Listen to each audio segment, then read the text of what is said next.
குருசாமி வந்தாதான் மாலை போட்டுக்கணுமா, மற்ற சமயத்துல மாலை போட்டுக்கூடாதான்னு தவறான விஷயம். அப்படி பண்ணக்கூடாது. குருசாமி கையில போட்டுக்கிறது ரொம்ப நல்ல விஷயம்.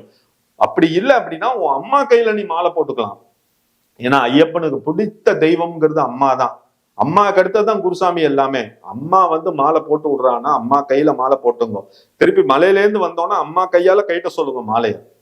ஏன்னா அம்மாவை பொறுத்த வரைக்கும் அம்மாவுக்கு எந்த ஒரு தோஷம் எந்த ஒரு தீட்டும் கிடையாது. அம்மா பெத்தவ. ஐயப்பன் மதிக்கக்கூடிய முதல் தெய்வம் அம்மா தான்.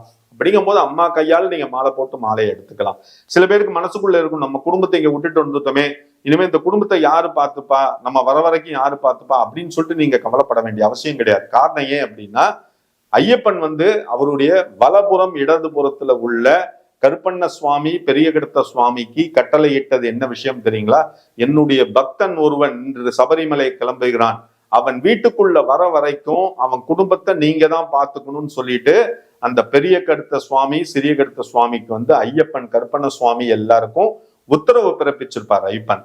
அப்போ அந்த கருப்பண்ண சுவாமி கேட்பார், இவன் தான் சபரிமலைக்கு இன்னைக்குதான் போறான், திருப்பி எப்படி உள்ள வராங்கிறது எனக்கு எப்படி தெரியும், நான் எவ்வளவு நாள் அந்த வீட்டுல இருக்கணுங்கும் போதுதான் அப்ப ஐயப்பன் சொல்லுவார், அவன் வீட்டை விட்டு கிளம்பும் போத அவன் தேங்காவை வாசல்ல உடைச்சிட்டு கிளம்புவான், திருப்பி வீட்டுக்குள்ள வரத்துக்கு முன்னாடி தேங்காவை உடைச்சிட்டு தான் வீட்டுக்குள்ள வருவான், அந்த சத்தத்தை கேட்ட உடனே நீங்க கிளம்பிடலாம் அப்படிம்பார். அதனால்தான் நம்ம இருமுடி கட்டிண்டு பிரயாணத்தை தொடங்கும் போத கையில ஒரு தேங்காவை வாசல்ல உடைக்கிறதோட ஐதீகம் அதுதான்.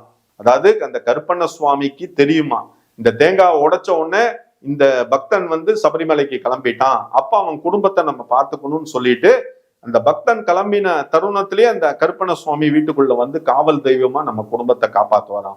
அதே மாதிரி அவன் மாலையை போட்டுட்டு சபரிமலை யாத்திரா முடிச்சுட்டு வீட்டுக்கு வரும்போத வாசல்ல ஒரு தேங்காய் உடைச்சிட்டு வீட்டுக்குள்ள வரான் பாத்தீங்களா, வந்ததுக்கு அப்புறம் கருப்பண்ண சுவாமி இந்த வீட்டுக்கு உரியவன் இந்த வீட்டுக்கு வந்துட்டான், இனிமே நம்ம கிளம்பலாம்னு சொல்லிட்டு கருப்பண்ண சுவாமி கிளம்பிடுவாராம்.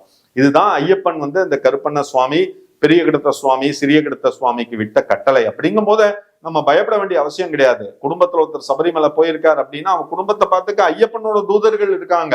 அப்படிங்கும் போது நம்ம ஏன் கவலைப்படணும்? அதனால ஐயப்பன் கண்கண்ட தெய்வம். ஐயப்பனை மனசுக்குள்ள நம்ம தியானம் பண்றதோட இல்லாம ஐயப்பனை என்னைக்கெல்லாம் நினைக்கிறோமோ, எந்தெந்த வருஷம்லாம் நம்ம நினைக்கிறோமோ அந்த வருஷம்லாம் நம்ம விரதத்தை நல்லா கரெக்டா இருந்தோம் அப்படின்னா ஐயப்பன் கொடுக்கக்கூடிய அந்த வெகுமானம்ங்கிறது ஜாஸ்தி.